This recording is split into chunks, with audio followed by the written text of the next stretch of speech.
We still don't have a name for this podcast, right? No names. This is insert name, and this is our new format. This is the Cultish podcast. Hey, the Cultish podcast. The Cultish podcast. And, I like that.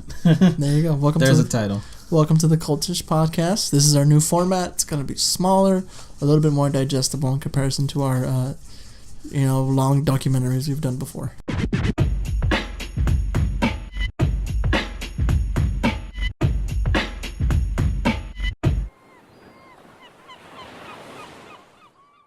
So with the whole influx of like season 2 trailer announcements with things like Jessica Jones and Stranger Things, a big question that's kind of going around and hit our minds is, are Netflix shows actually good?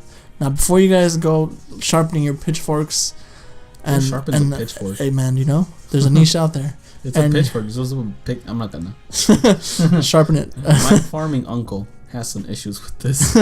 He's gonna comment. And sharpening your torches.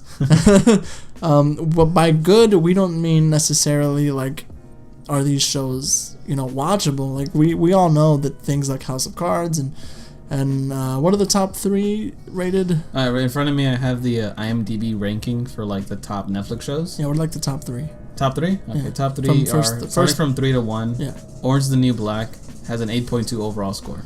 Pretty good. Of course. Stranger Things, sadly, is only number 2, so you 80s nostalgia fuckers, kiss my ass. They're gonna be mad. Gets rated at 9.0 overall rating. Okay. And the weird thing is, House of Cards is only rated 8.9 but it's number overall, 1. But it's number 1 on their list. Interesting. I'm wondering if that's just based on runtime. And also, I think because it's the first one. I think House of Cards was one of the first big. It was one of the first big budget Netflix original release all shows to come out. But our question is, would they be good basically in the old format? Meaning that the weekly serials. Yeah, like back in the days when I was 19, so TV shows used to come out weekly. You would have to wait for your next episode, but now we have this new thing called... For anyone wondering, that's not Darth Vader. I had to puff my inhaler. No, he's Darth Vader.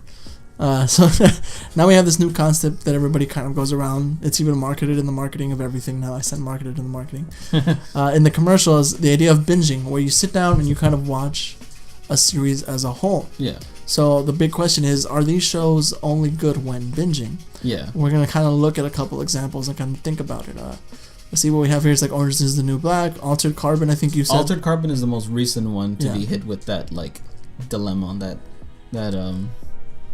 trying to think of another word I could throw in here to impress people who know me. Spectacle. A new plight. Okay. Give that same old plight. Altered Carbon came out a couple days ago, a week ago, depending. Really on recently, when it came out like right behind, if not next to, the Cloverfield Paradox. Yeah. And Altered Carbon, of course, there was the big watch it now, don't watch it, binge it, wait type of thing. And the thing that got me thinking about this whole issue was the fact that many people were telling me that Altered Carbon wouldn't be good if you had to watch it episode by episode every week, because it's extremely slow of a burn. There's a shit ton of character development, and that's why you need to just drudge through the first season as quickly as you fucking can in order for you to enjoy it. Mm-hmm. Otherwise, you'll lose interest almost immediately. So they're in season 2 already? No, I think they're about to hit season 2. Because they release it by seasons. Okay. So season 1 is done. Yeah. People are already reviewing it as a whole, but of course season 2 won't come out for I don't know when, because just released. So yeah. Probably like sometime mid-year, like quarter 3. Gotcha. So if season 2 would come out, you're saying that people are saying you would have to binge season 1 to really appreciate season 2. Yeah, and that's something I keep hearing about almost every single new show. Mm-hmm. It's like, oh, don't watch season 1. Wait till season 2 and then binge season 1. Gotcha. I keep hearing that, like Westworld. Westworld isn't at one of those Netflix shows at all. I forget which channel it's on, but Westworld is one of those weekly serials that people are saying it's really hard to get into right now where it's at. So just wait for the next season and then binge the last season. Same thing with Game of Thrones, isn't that? That's very infamous for people like binging all the way up to like where you are now and then watching. I know a lot of people say like, I just binged all of Game of Thrones and now I'm caught up. No, Game of Thrones is different. I feel like you have to binge it to understand, rather than to enjoy. Game of Thrones, every single episode of Game of Thrones is great. They're all their contained stories. Shit happens in each episode that is significant to the overall plot. Mm-hmm. So it is worth watching, isn't it? It does survive being an individual serial. It has survived being a weekly serial. So, Yeah. and then that just kind of bringing up, like, Game of Thrones is a weekly serial, Westworld is a weekly serial, Breaking Bad was a weekly serial, and so was Dexter. So it was pretty much every good show up until this generation Of was a Netflix. weekly serial. Yeah. Community, Scrubs. So shows did exist and succeed in that format. So it's interesting because if you think about when writing for that format, like when watching Breaking Bad, I always had the feeling that every season was an elongated film, but cut at the best parts per episode. So an episode would end at a very dramatic kind of part of this entire movie. Like when you watch Breaking Bad seasons as a whole, it felt like an entire film you were kind of sitting through, and every episode was like at a different climax of this really long film, basically. Yeah. So that's, I think, something that worked with Breaking Bad. Dexter did the same thing. I'm assuming Game of Thrones does kind of the same thing. Psych is different. Well, Psych was its own kind of like anthology of episodes. Yeah. Where every episode was kind of its in clean thing. Well, yeah, Psych was a mystery drama that had its own Yeah. mystery to be solved in that episode. And like It was the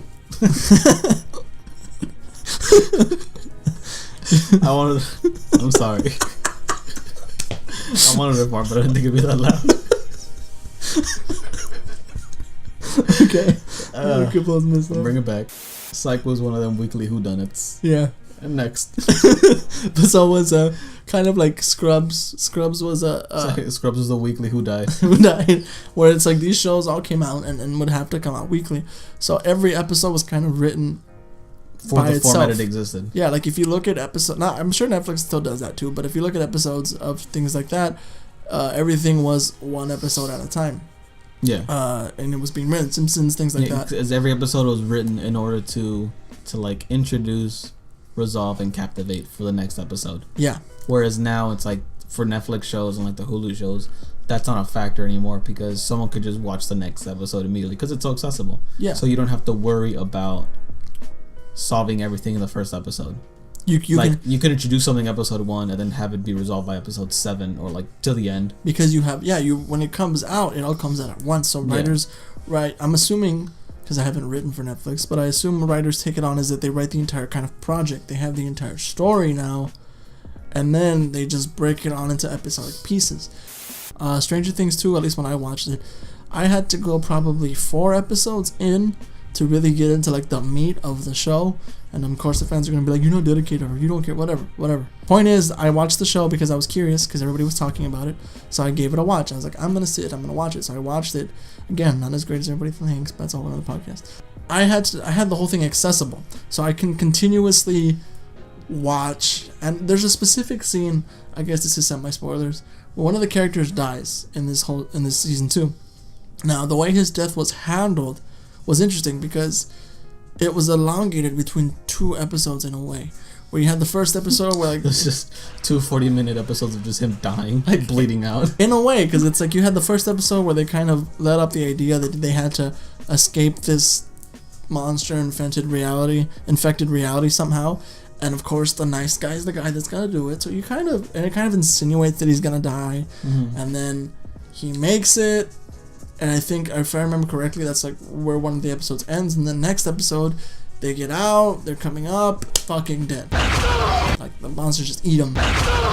Yeah. And his death doesn't really get much. Because he dies, and then they leave, they talk, and then eventually they mourn his death, and in the end they mourn his death again. Yeah. And again, that fits the format of Netflix, of like a film. Like, it's like you're watching a movie. Like, at the end of the movie, they're mentioning this earlier part. But imagine if that format would come out weekly. Like, I probably would have forgotten he died. I mean, maybe not because he was such a lovable character, but just the idea that he died, I was about to say, don't mean to interrupt, but like, if it were to come out weekly, you'd almost be like, oh, okay, so last week he's gonna die, this week he's still dying, and then by the next week you're like, he's still fucking dying? They even have 2 stories where like, what's her name? 13? I'm 11, so shut the fuck up. 13. 11 like has her own story arc because she's kind of not with the boys, and the boys are having their own story arc dealing with the monster in the town. Then eventually they meet up. So that's just a whole long thing, because I remember when watching it, I was like, when is 11 gonna get here?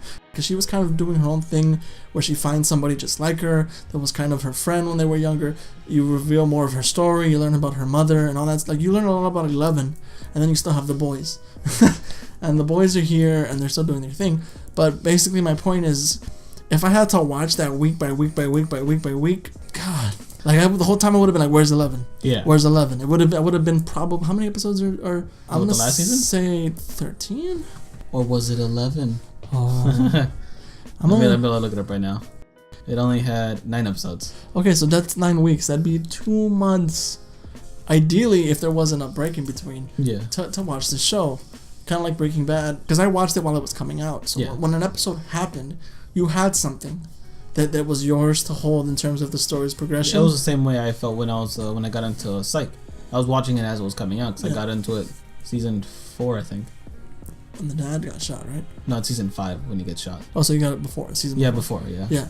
So you see, and they gave you something to hold until you can wait for the next episode, as opposed to something like Stranger Things, where you need the next episode to get something to hold. I think. Yeah, Because you need the beginning of the next episode to hold on to something from the last episode. Yeah. Which is like it's almost like the bingeables have like these weird off-center cuts. Exactly.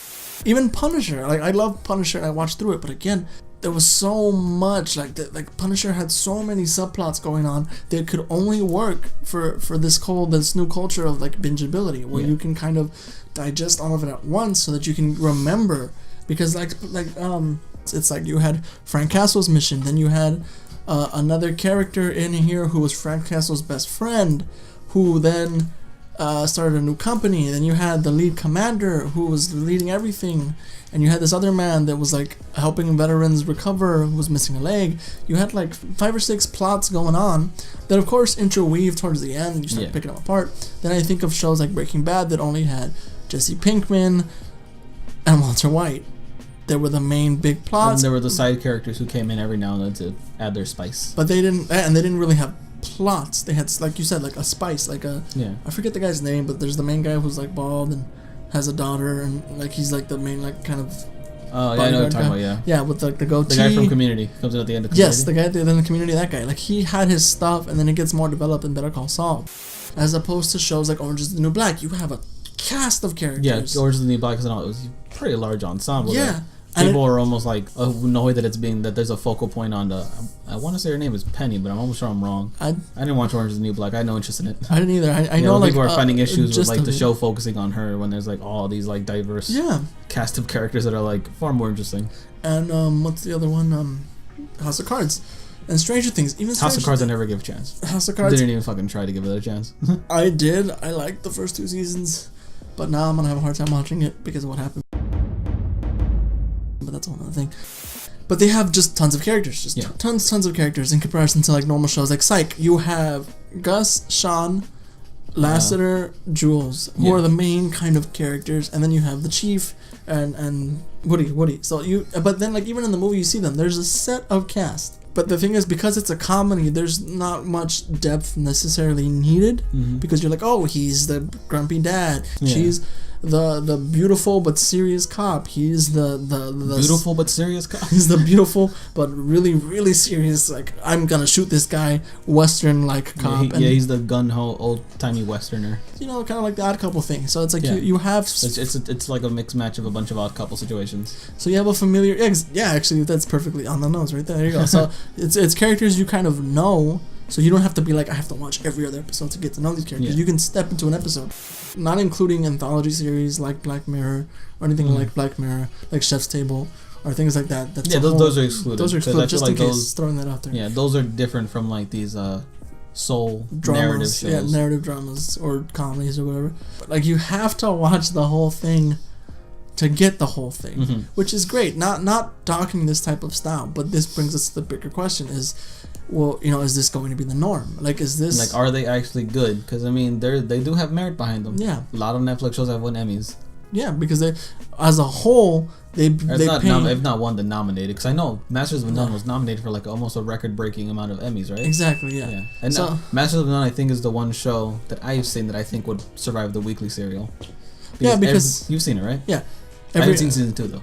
Every episode, again, its own kind of contained story, and there's like a small overarching narrative of the main character kind of going around. There's not that many characters in it. Like, no, there's because it's a comedy. There's Aziz, his girlfriend, and then like the friends he has, the 3 or 4 friends that come in and out. Yeah. So again, simple. So that could work in the older format, but in this new format, shows like Stranger Things and House of Cards thrive in it. So and Orange is the New. I feel like Orange is the New Black course, is the new one that's gonna get hit with like being canceled because a lot of people are starting to catch on that Orange is the New Black heavily relies on people only binging it. Yeah. Because it's almost like they know that the shows won't last weekly serially. Yeah. That sounded weird, but yeah, they won't last on the old weekly serials format. So almost every episode has to end in a cliffhanger that makes you want to just binge. Let Netflix be like, are you still watching? Yes. It relies on you clicking that option. And that's a big thing. It's a big thing in our culture now, and in our, again, in the commercials and in the way things are marketed, is that, oh, binge this, binge that, binge now. Oh, Verizon now allows Netflix for free so that you can binge. T-Mobile, sorry. So that it doesn't take. I spoke to the CEO on Twitter for a bit.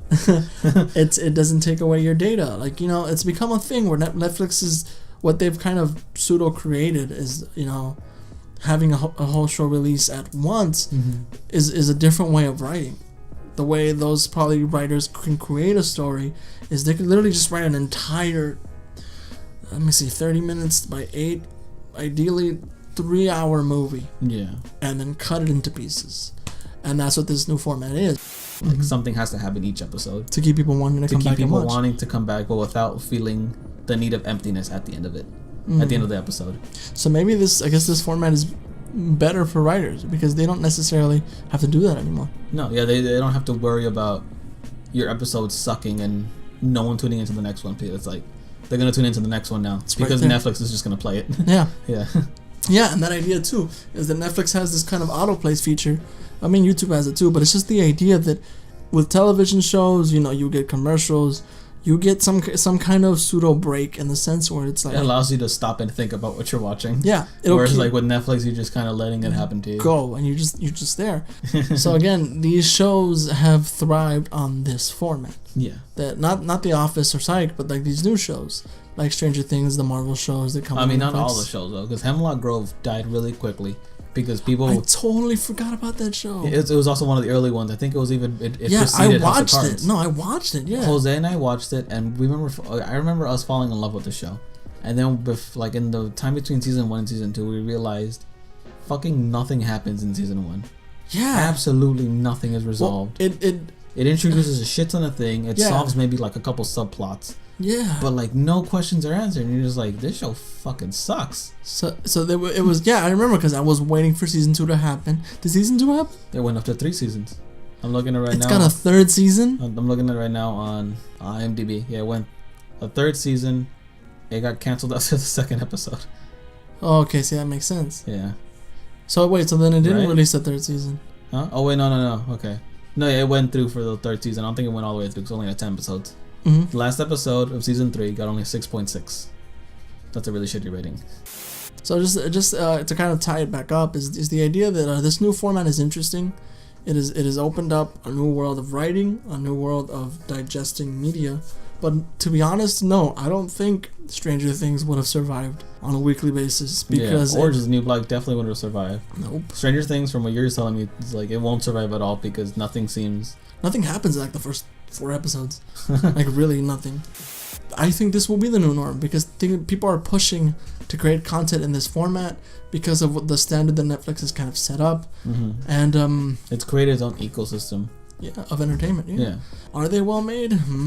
Specifically the word well made. I feel like that's where it's like, no, they're not well made at all. Because I feel like they set a goal and it's like, the whole series needs to be done by today. Yeah, I feel like if you're watching a show, I feel like when you watch a show, you expect a specific like structure to it. Yeah. Where like it'll introduce something, it'll solve something, but it'll leave like a sampler for whatever you want, for whatever comes next. And you kind of figure it out. And that's kind of been like this is a well-made show. This is a well-made episode. I can watch it. I get something from it, and I still want some more, but I don't feel empty at the end of this episode.